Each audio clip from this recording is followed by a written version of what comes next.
भारत सरकार पाहिला असेल मित्रांनो तुम्ही हा व्हिडिओ बघा. मॅडम कशा दात काढत आहेत तर बरोबर आहे. त्या आई नाही म्हणजे त्यांना मुलं नसतीलच, 100% मुलं नसतील. कारण असते तर ते अशा हसल्याच नसते. ही घटना आहे तमिळनाडूमध्ये कोइंबतूर मधली.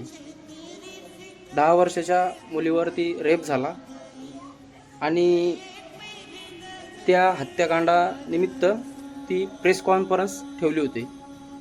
तर त्या प्रेस कॉन्फरन्समध्ये या मॅडम कशा प्रकारे हसत दात काढत आहेत. अरे लाजा वाटू द्या. पैसा आणि पगार तुम्ही आमचा घेताय बरोबर. महिला आहेत, सुशिक्षित महिला आहे आणि PS आहेत पदाधिकारी. PS आहे मॅडम, तुम्ही लाज वाटली पाहिजे तुम्हाला. दात काढा लागलाय. त्या मुलीच्या आईवडिलांवर आणि त्यांच्या परिवारावर सध्या कोणती परिस्थितीमध्ये काय त्यांच्यावर काय बितत असेल आणि तुम्ही मस्त प्रेस कॉन्फरन्समध्ये दात काढत आहात.